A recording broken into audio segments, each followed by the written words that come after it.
Hello बच्चों, welcome to Toppers cos academy.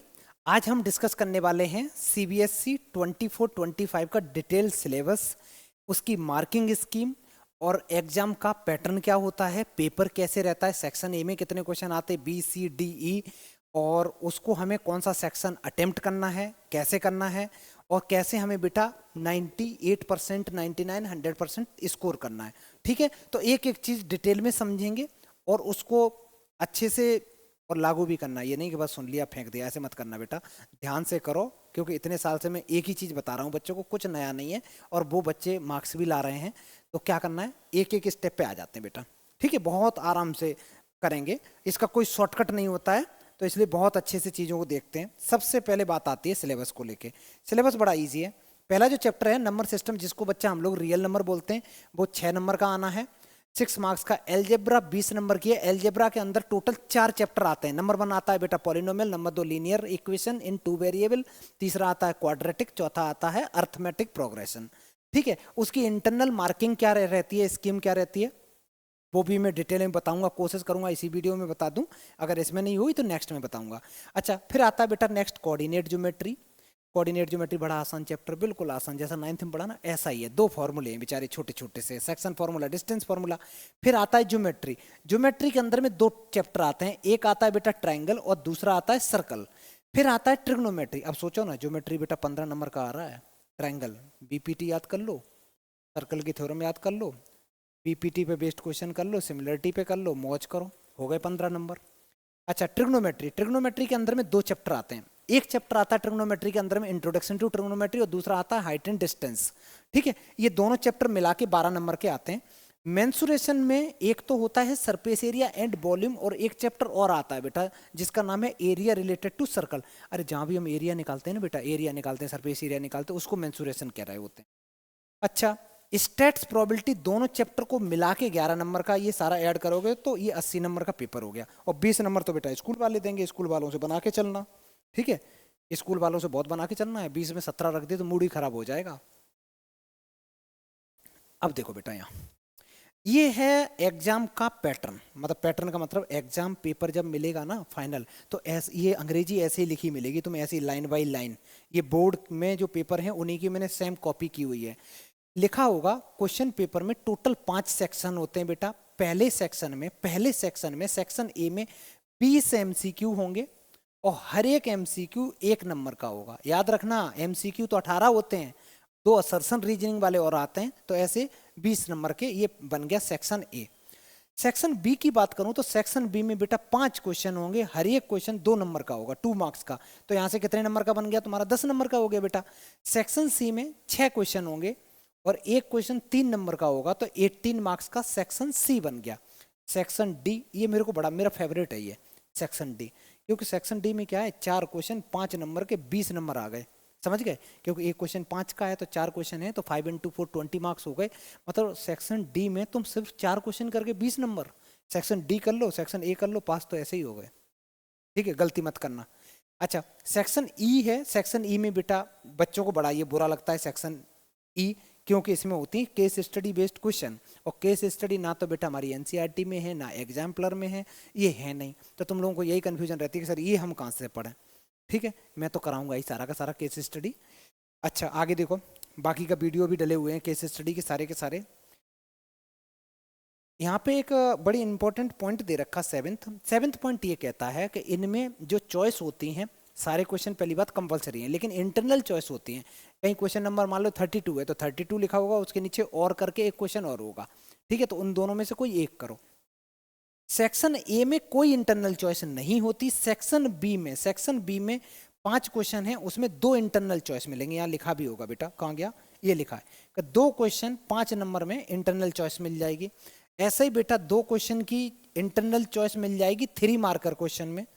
ऐसे ही 2 question की इंटरनल चॉइस मिल जाएगी 2 मार्क्स के क्वेश्चन में। मतलब ये मान लो बेटा, सेक्शन बी में 2 क्वेश्चन इंटरनल, सेक्शन सी में 2 क्वेश्चन इंटरनल, सेक्शन डी में 2 क्वेश्चन इंटरनल। सेक्शन ई में जो चॉइस मिलती है वो अजीबोगरीब चॉइस है। ध्यान से सुनना, जो केस स्टडी बेस्ड क्वेश्चन आता है, यहाँ मान लो एक लंबी सी केस स्टडी है, उसके नीचे क्वेश्चन ऐसे होते हैं, फर्स्ट, सेकंड और थर्ड, और थर्ड क्वेश्चन लिखा होगा। ये फर्स्ट वाला 1 नंबर का होगा, ये वाला बच्चा 1 नंबर का होगा, 1 मार्कर होगा। ये जो क्वेश्चन होगा ये 2 नंबर का होगा, और यहाँ पे और करके एक क्वेश्चन और लिखा होगा, वो भी 2 नंबर का होगा। तो मैं सेक्शन ई की केस स्टडी की बात कर रहा हूँ। ये 1 नंबर का होगा, ये होगा, इन दोनों में से कोई एक करना होगा, लेकिन ये हर एक क्वेश्चन में चॉइस नहीं मिलेगी। कितने में मिलेगी? 2 क्वेश्चन में चॉइस मिलेगी। टोटल केस स्टडी बेटा कितनी आ रही? 3। तो 2 में इंटरनल चॉइस मिलेगी, 2-2 नंबर वाले क्वेश्चन में। आगे समझते हैं चीजों को। आगे एक चीज दे रखी है, कह रहा है नीट डायग्राम बनाना। नीट का मतलब वो क्या कह रहा है? ये थोड़ी नहीं डायग्राम बना दो उसको अच्छे से धुल दो, ऐसा थोड़ी नहीं करना है। वो कहता है नीट डायग्राम का मतलब है जो भी तुम डायग्राम बनाओ, खासकर सिलेंडर बना रहे हो, सर्कल बना रहे हो, तो उसको प्रॉपरली कंपास का यूज करना है, स्केल का यूज करना है, ठीक है। जहाँ डायग्राम की जरूरत है वहाँ पे पेंसिल का यूज करना है। कुछ बच्चे बनाते हैं, कुछ भी पूछा है, मान लो बनाना है सर्कल, तो ऐसे करके ऐसे बना दिया। ऐसे टमाटर नहीं बनाना बेटा, थोड़ा सा डायग्राम अच्छे से बनाना। पेंसिल वगैरह थोड़ी शार्प होनी चाहिए, नहीं इतनी मोटी पेंसिल है उससे डायग्राम बना रहे हो तो वहाँ क्या होगा? वहाँ मार्क्स नहीं मिलते हैं। ये सच्चाई है, कॉपी बहुत अच्छे से दिखनी चाहिए। इंपॉर्टेंट पार्ट ये है, कहता पाई की वैल्यू 22/7 यूज करनी है अगर कहीं रिक्वायर्ड हो रही। तो यहाँ पे 3 सीधी बात है, ये कह रहा है कि 3.14 न लेके 22/7 ले लो अगर नहीं दे रखी है। कोई दिक्कत नहीं, ले लेंगे, वो तो मैं पढ़ाऊंगा सरफेस एरिया वॉल्यूम में, जहाँ पे गिवन होता है ना वैल्यू 3.14 वहाँ लेंगे, अदरवाइज हम ये वाली वैल्यू ले लेंगे। ये पैटर्न समझ में आ गया। अब बढ़ते हैं आगे का। हमें ये तो चलो सर सिलेबस हो गया, हमें आगे की बताओ कैसे हमें अटेम्प्ट करना होगा क्वेश्चन पेपर। यहाँ पे दे रखा है बेटा सेक्शन ए। अब सेक्शन ए में कितने क्वेश्चन आ रहे हैं? यहाँ पे बच्चा 18 एमसीक्यू हैं, 18 एमसीक्यू क्वेश्चन है, एमसीक्यू, और 2 बेटा असर्शन एंड रीजनिंग के क्वेश्चन आ रहे हैं। टोटल 20 हो गए। सेक्शन बी के अंदर में कितने क्वेश्चन थे? सेक्शन बी के अंदर में तुम्हारे में 5 क्वेश्चन हैं 2 नंबर के, 5 क्वेश्चन हैं 2 नंबर के, 5 क्वेश्चन है बेटा, और ईच क्वेश्चन है 2 मार्क्स, 2 मार्क्स के हैं। तो कितने मार्क्स के हो गए? ये बेटा 10 मार्क्स का हो गया। सेक्शन बी 10 मार्क्स का हो गया। सेक्शन सी को एक बार देखते हैं। सेक्शन सी के अंदर में 6 क्वेश्चन आ रहे हैं 3 नंबर के, 6 क्वेश्चन है बेटा, और ईच क्वेश्चन है 3 मार्क्स का। तो कितने मार्क्स का हो गया? ये 18 नंबर का हो गया सेक्शन सी। उसके बाद आता है सेक्शन डी। सेक्शन डी के अंदर में तुम्हारे आएंगे 4 क्वेश्चन होंगे, और ईच क्वेश्चन होता है बेटा 5 मार्कर। तो ये 20 मार्क्स का हो गया, ये 20 मार्क्स का हो गया बेटा, 20 मार्क्स। और सेक्शन ई में 3 केस स्टडी बेस्ड क्वेश्चन आएंगे, 3 क्वेश्चन होंगे, और एक क्वेश्चन का वेटेज होगा 4 नंबर, तो ये हो गया 12 मार्क्स। अब मेरा एक सवाल है तुम लोगों से बेटा, बताओ कि हमें किस सेक्शन से स्टार्टिंग करनी चाहिए एग्जाम में? तो बच्चे बोलेंगे सर पहले सेक्शन से ही लग जाते हैं। मैंने इतने मोर देन 1000 स्टूडेंट पढ़ाए हैं बेटा अभी तक, और अभी तक जितना भी मैंने देखा है, जिन बच्चों के 98, 99 और 100 मार्क्स आए हैं, 95 तो ज़्यादातर के आते ही हैं, उसका कोई इशू नहीं है। जिन बच्चों के आए हैं उन्होंने पेपर जो अटेम्प्ट किया है वो सेक्शन ए से नहीं किया, ध्यान रखना। सेक्शन ए रीडिंग टाइम में किया है। रीडिंग टाइम 15 मिनट मिलते हैं, 15 मिनट में हमें रीडिंग टाइम में पूरा पेपर पढ़ने की कोई ज़रूरत नहीं है, टाइम वेस्ट करने की। पूरा पेपर पढ़ोगे, एक क्वेश्चन भी टफ लग गया तो वो दिमाग में वही घूमता रहेगा, पूरा पेपर का जो टाइम होगा सारा बर्बाद कर देगा। वो जो चीज़ होती है नहीं आती हमें उसकी टेंशन होगी, जो आता है पेपर हमें 97 मार्क्स का उसकी टेंशन नहीं होती है। समझ में आ रहा है? जो बच्चे पढ़ने में बहुत अच्छे होते हैं उनको क्या दिक्कत होती है? पूरा पेपर पढ़ लिया, 2 क्वेश्चन भी बेटा टफ लग गए तो वो उन्हीं के बारे में सोचते रहेंगे, उन्हें लगेगा मेरे 100 नहीं आएंगे, नहीं आएंगे। वो 100 के चक्कर में, मतलब 80 मार्क्स के चक्कर में वो अपने बाकी के जो बच्चे 77 मार्क्स हैं वो गायब कर देते हैं, फिर वो डायरेक्ट 60 पे आ जाते हैं। तो हमें वो नहीं करना है, कोई गलती नहीं करनी। करना क्या है, रीडिंग टाइम जो 15 मिनट मिलता है, तो 15 मिनट्स में बेटा 15 मिनट में पेंसिल उठाओ, पेन उठा के हम कोशिश करेंगे, वैसे अलाउ नहीं होता मेरे को पता है, अलाउ नहीं होता, बट रीडिंग टाइम में हम बेटा ये एमसीक्यू करने की कोशिश करेंगे। याद रखना एमसीक्यू बहुत आसान होते हैं। और असर्शन रीजनिंग का क्वेश्चन है, एक बात बताओ, असर्शन रीजनिंग में तो ज़्यादातर क्वेश्चन तो सॉल्व करने के होते ही नहीं, बस पढ़ना होता है, देखना होता है क्या दे रखा है। कभी कभी होते भी हैं सॉल्व करने के, लेकिन ज़्यादातर क्वेश्चन क्या होता है सेक्शन ए में, लगभग 10 से 12 सवाल ऐसे होते हैं जिसमें तुम्हें पेन नहीं उठाना, डायरेक्ट देख के टिक कर सकते हो। तो मज़ेदार बात यह है, अगर 15 मिनट रीडिंग टाइम में आप लोगों ने इसमें से 10 नंबर के क्वेश्चन भी कर दिए, मतलब 10 क्वेश्चन भी कर दिए, तो 10 नंबर तो पक्के हो गए भाई। मैं कई बच्चों को जानता हूं जो रीडिंग टाइम में 20 में से 20 लेके आए हैं, बहुत बच्चे। सेक्शन ए मान लो हमने रीडिंग टाइम में स्टार्ट किया, फिर हो गया पेपर स्टार्ट। पेपर स्टार्ट होने के बाद हम बी सेक्शन में नहीं चलेंगे। कहाँ चलेंगे बेटा? हम डायरेक्ट जाएंगे सेक्शन डी में। सेक्शन डी में, और ऑर्डरिंग से कोई फर्क नहीं पड़ता। सेक्शन डी में मजेदार बात यह है कि तुम्हें सिर्फ 4 क्वेश्चन करने हैं, और 4 क्वेश्चन करके 20 नंबर आ रहे हैं। और 4 क्वेश्चन जितने भी जो सेक्शन डी के होते हैं वो लेंदी सवाल होते हैं, लेकिन वो सवाल किए हुए होते हैं क्लास के, डायरेक्ट एनसीईआरटी के या पीवाईक्यू के, या कह सकते हैं एग्जाम्पलर के सवाल होंगे, मतलब इजी सवाल रहते हैं, लेंदी होते हैं। स्टेट्स हो गया चैप्टर, ऐसे कुछ वो रहेंगे। मैं पेपर को डिटेल सिलेबस जब डिस्कस करूंगा उसमें हर एक कौन सा क्वेश्चन कितने मार्क्स का बन सकता है, कहाँ से, वो बताऊंगा बाद में। लेकिन सेक्शन डी के क्वेश्चन सारे बेटा किए हुए होंगे, ठीक है। तो सेक्शन डी स्टार्ट करेंगे। सेक्शन डी के बाद फिर तुम्हारे पास है कि सेक्शन ई में जाते हो कि सी में जाते हो, फिर कोई दिक्कत नहीं है। ये मैं इसलिए बता रहा हूं कि एमसीक्यू क्वेश्चन रीडिंग टाइम के में करने हैं, उसके बाद छोड़ देने हैं, लास्ट में करने हैं जाके। उसका फायदा मैं बताता हूं। मान ले बेटा कि तुम क्वेश्चन कर रहे थे, सेक्शन ए से स्टार्ट किया, करते गए सेक्शन ए किया, बी किया, सी किया, लास्ट में तुम्हारे पास 10 मिनट्स बचे हुए हैं। 10 मिनट्स बचे हुए हैं और सेक्शन ई के 2 केस स्टडी छूट गई। अब 10 मिनट में तो नहीं होने वाली है ना। अब यहीं पे उल्टा सोचते हैं, 2 क्वेश्चन छूट गए तो यहाँ पे कितने नंबर गायब हो रहे हैं? 8 नंबर गायब हो रहे हैं बेटा। और अगर यहाँ के सेक्शन डी के अगर 2 क्वेश्चन छूट गए तो तुम्हारे 10 नंबर जा रहे हैं सीधे सीधे। और वहीं पे 10 मिनट बचे हैं, और सेक्शन ए के अगर 10 क्वेश्चन भी बचे हैं, सब में तुम 10 क्वेश्चन में आराम से 10 मिनट में 4-5 क्वेश्चन कर सकते हो सेक्शन ए के, क्योंकि इजी क्वेश्चन होते हैं और इसके लेंदी क्वेश्चन होते हैं। तो हम ये कर सकते हैं। दूसरा ऑप्शन कि सेक्शन डी में या ई के इधर वाले क्वेश्चन अगर छूट गए तो इसमें तुम कुछ टिक नहीं कर सकते भाई, पूरा सॉल्व करना होगा। और कोई भी क्वेश्चन ऐसा नहीं होगा जो 5 मिनट से पहले हो जाए। लेकिन सेक्शन ए के क्वेश्चन में अगर 2 मिनट भी हैं तो तुम चाहो ना तो कुछ नहीं तो टिक करके तो आ ही सकते हो ना।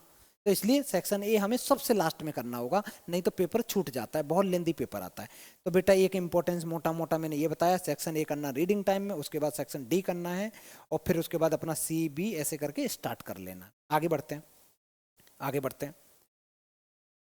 बात आता है पहला चैप्टर रियल नंबर। तो रियल नंबर में हमें क्या क्या पढ़ना चाहिए? अब यहाँ पे 3 तरीके के बच्चे होते हैं। एक बच्चे हैं जिनका सच में अभी परसेंटेज जो बढ़ रहा है, जो आउट ऑफ अगर मैं 80 की बात करूं तो बच्चे ऐसे हैं जो 70 प्लस ला रहे हैं, 70 ला रहे हैं, 75 ला रहे हैं। तो 75 वालों की स्ट्रेटेजी क्या रहेगी, कौन से टॉपिक पे करना, वो मैं डिटेल वीडियो आगे बनाऊंगा।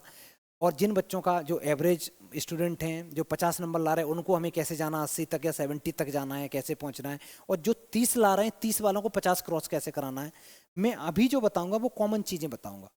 रियल नंबर चैप्टर इतना आसान है, इसमें बेटा √2, √3, √5 इनका प्रूफ अभी रट लो बैठ के। इनका प्रूफ पक्का आएगा एग्जाम में, आना ही आना है, हर साल आता है। Fundamental theorem of arithmetic base पे एक क्वेश्चन आएगा ही आएगा, ठीक है, वो जो रहता है ना। तो एक क्वेश्चन तुम्हारा यहाँ से हो गया, एक क्वेश्चन तुम्हारा यहाँ से हो गया, 2 क्वेश्चन सीधे सीधे यहाँ से बढ़ रहे हैं। एमसीक्यू में कोई बन जाए तो अलग चीज है, लेकिन 2 क्वेश्चन यहाँ से बिल्कुल आसान से बढ़ रहे हैं। आगे देखो, एलजेब्रा के अंदर में पॉलिनोमियल चैप्टर है, पेयर ऑफ लीनियर इक्वेशन है, क्वाड्रेटिक है, अर्थमेटिक है। सबसे पहले बात करते हैं पॉलिनोमियल। बेटा पॉलिनोमियल से आसान चैप्टर नहीं है कहीं।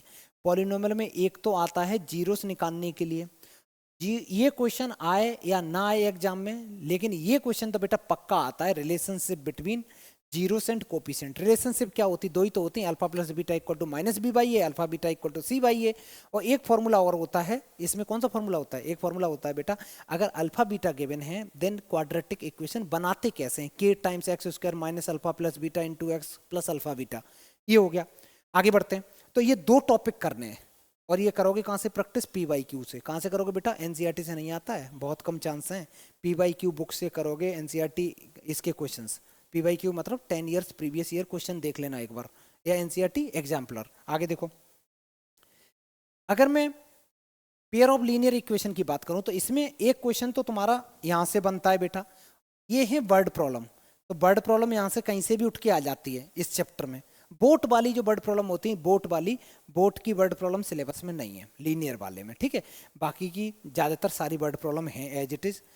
एक क्वेश्चन यहां से बनता है, condition for number of solution. ये कंडीशन नहीं होती बेटा, a1/a2 is not equal to b1/b2, तो इंटरसेक्टिंग लाइन है, a1/a2 equal to b1/b2 equal to c1/c2। तो ये कौन सी है? कोइंसिडेंट लाइन है, a1/a2 equal to b1/b2 but not equal to c1/c2, parallel line है। तो ये एक क्वेश्चन तो यहाँ से बनता है। अच्छा, यहाँ से ऊपर से कंसिस्टेंसी या बात एक ही है, चेक करने वाला यहाँ पे सीन। कंसिस्टेंस हैं, जो सॉल्यूशन देते हैं वो कंसिस्टेंट हैं, जो नहीं देते वो नहीं है कंसिस्टेंट। अच्छा, दो मेथड और होते हैं सॉल्व करने के, एक होता है बेटा सब्स्टिट्यूशन मेथड और एक होता है एलिमिनेशन मेथड। तो इस चैप्टर में मेरे को बताओ इंपॉर्टेंट क्या है। सबसे इंपॉर्टेंट है ये पार्ट, वर्ड प्रॉब्लम वाला पार्ट, ये पार्ट इंपॉर्टेंट है। और एक बेटा ये इंपॉर्टेंट है, सबसे इंपॉर्टेंट, यहां से क्वेश्चन तो तुम्हारा आएगा ही आएगा पक्का। कंडीशन और ये फॉर्मूला इस चैप्टर में होता नहीं, ये फॉर्मूला लेस चैप्टर है। ठीक है, आगे बढ़ते हैं। क्वाड्रेटिक इक्वेशन में सबसे इंपॉर्टेंट वर्ड प्रॉब्लम, सबसे इंपॉर्टेंट वर्ड प्रॉब्लम है। और इसको क्वाड्रेटिक, अच्छा मैंने एक चीज नहीं बताई, सॉरी। जो प्रीवियस चैप्टर है ना, इसकी प्रैक्टिस कहाँ से करोगे? इसकी प्रैक्टिस करोगे प्रीवियस ईयर क्वेश्चंस वाली बुक से। ठीक है बेटा, और एनसीईआरटी की वर्ड प्रॉब्लम काफी अच्छी है, वहां से कर लोगे प्रैक्टिस। और नेक्स्ट चैप्टर जो दे रखा है, इसकी वर्ड प्रॉब्लम एनसीईआरटी में तो एक ही एक्सरसाइज है, बाकी सारी की सारी प्रीवियस ईयर क्वेश्चन से करोगे, एनसीईआरटी एग्जाम्पलर से करोगे। यहाँ पे जो ये दे रखा है ना, क्वाड्रेटिक फॉर्मूला पे बेस्ड क्वेश्चन सॉल्व करने वाले, मतलब कह सकते हैं कि रिलेशंस, ये देखो nature of roots, nature of roots पे एक क्वेश्चन आएगा। डी अगर पॉजिटिव है तो रियल एंड डिफरेंट रूट्स हैं, डी नेगेटिव है तो नो रियल रूट्स हैं, और डी इक्वल टू 0 है तो रियल एंड इक्वल रूट्स हैं। एक क्वेश्चन यहाँ से बनेगा। और एक बर्ड प्रॉब्लम, बर्ड प्रॉब्लम इसकी बेटा एरोप्लेन वाली, या वो चिड़िया उड़ रही होती है ना, उड़ते उड़ते थोड़ी दूर पहुँच गई, ऐसे ऐसे वो टाइम वो पूछ लिया जाता है। ट्रेन वाली बर्ड प्रॉब्लम हो गई, बोट वाली बर्ड प्रॉब्लम हो गई, ये बर्ड प्रॉब्लम सारी की सारी, एज वाली बर्ड प्रॉब्लम हो गई, वो सारी की सारी यहाँ से पूछी जाती हैं। आगे देखो बेटा, तो इस चैप्टर को कहाँ से सॉल्व करना है? पीवाईक्यू बुक से करना है, सारे क्वेश्चंस करने हैं, कुछ नहीं छोड़ना है। नेक्स्ट आता है अर्थमेटिक। अर्थमेटिक बड़ा आसान है। अर्थमेटिक में एक nth वाली कर लेना और सम वाले फॉर्मूले करने हैं ना। इसमें जो एप्लीकेशन का मतलब होता है वर्ड प्रॉब्लम, जो वर्ड प्रॉब्लम दे रखी है ना, ये वाली सारी की सारे क्वेश्चन हैं। कोऑर्डिनेट ज्योमेट्री बड़ा आसान है, इसमें एक सेक्शन फॉर्मूला है और एक डिस्टेंस फॉर्मूला और ग्राफ। मैंने कुछ बच्चों को पढ़ा दिया था एरिया ऑफ ट्रायंगल वाला फॉर्मूला, वो सिलेबस में नहीं है। सिलेबस में सेक्शन फॉर्मूला है √x2 - x1 का whole square plus y2 - y1 का होल स्क्वायर, और section formula mx2 + nx1 / m + n m/2 + ny1 / m + n। ये इंटरनल वाला है, इंटरनल वाला मतलब डिवीजन वाला नहीं है, माइनस वाला नहीं है बेटा, सिर्फ ये वाला है। अच्छा, तो ये चैप्टर सच में आसान है। जिन बच्चों को लग रहा है ना कि मैथ्स में क्या करें, मेरे से नहीं हो रहा, कोऑर्डिनेट ज्योमेट्री रट लो, अच्छे से करो। कोऑर्डिनेट ज्योमेट्री इतने अच्छे से कर लो, और पहले एनसीईआरटी कर लो, उसके बाद में एग्जाम्पलर कर लो, अदरवाइज प्रीवियस ईयर क्वेश्चन कर लो। ये चैप्टर में फुल नंबर आते हैं हर बच्चे के, टफ आता ही नहीं है इसमें। और ग्राफ करने इसके। ट्रायंगल में बेटा मैं अभी बता दे रहा हूँ, ट्रायंगल में एक बीपीटी थ्योरम रट लो अभी से। पहले, बहुत पहले की बात है, 2018 के लगभग, तब इसमें 4 थ्योरम आती थी, 4 से फिर 2 हो गई, अब तो बेटा एक बची वही, और हर साल आएगी एक बीपीटी थ्योरम, इसका प्रूफ पूछा जाता है। और फिर दूसरे रहते हैं, इस पे बेस्ड कुछ क्वेश्चंस होते हैं वो पूछे जाते हैं। और सिमिलरिटी, दो ही चीजें हैं इस चैप्टर में, तो बड़ा आसान चैप्टर है। सर्कल के अंदर में मैं थोड़ा डिटेल में इधर चलता हूँ।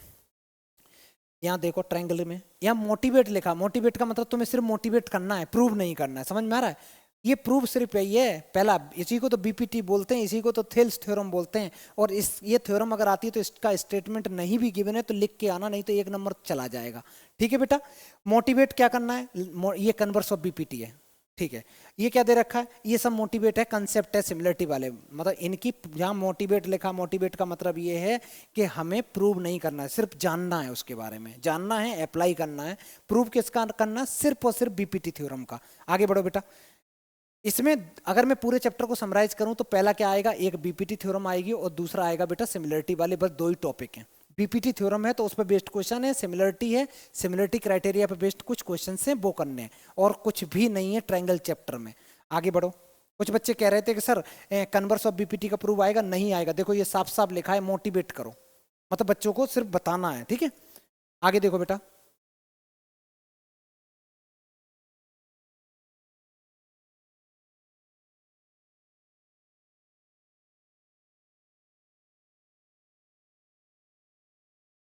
आगे देखो बेटा, ये समझ में आ गया ट्रायंगल का?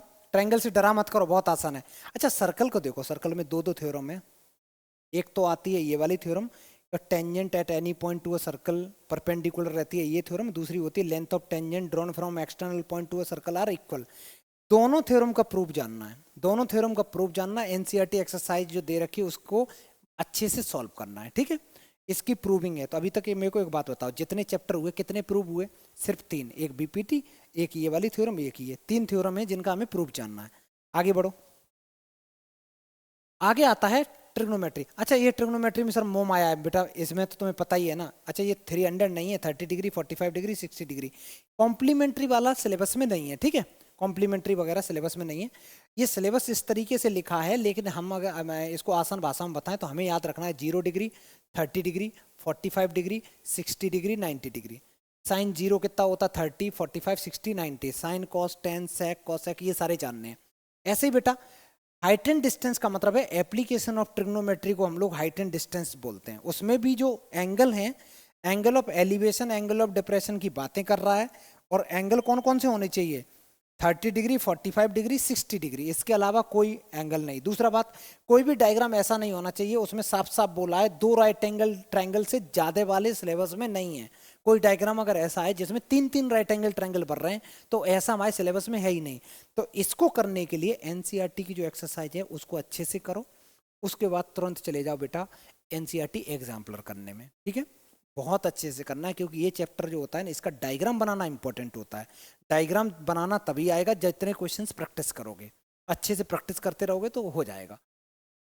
ट्रिग्नोमेट्री, अच्छा इसकी प्रैक्टिस कहाँ से करोगे? एनसीईआरटी एक्सरसाइज 8.3 क्वेश्चन नंबर 4 जो दे रखा है, उसके क्वेश्चन नंबर 4 के टोटल 10 पार्ट्स हैं। 10 पार्ट्स बेटा रट लो, अच्छे से प्रैक्टिस कर लो, रट न लो, अच्छे से प्रैक्टिस कर लो। उसमें से कोई 1 या 2 क्वेश्चन डायरेक्ट आएंगे ट्रिग्नोमेट्री में।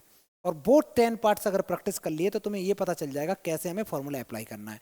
और एनसीईआरटी के जो एग्जाम्पल दे रखे हैं ट्रिग्नोमेट्री के, वो जरूर करने हैं, क्योंकि वहाँ से क्वेश्चन डायरेक्ट आता है। एमसीक्यू के लिए अलग चीज बनेगी, एमसीक्यू हमें कहाँ से करने होंगे उसका अलग पूरा फंडा रहेगा, वो एनसीईआरटी एग्जाम्पलर के भी यहाँ रहेंगे।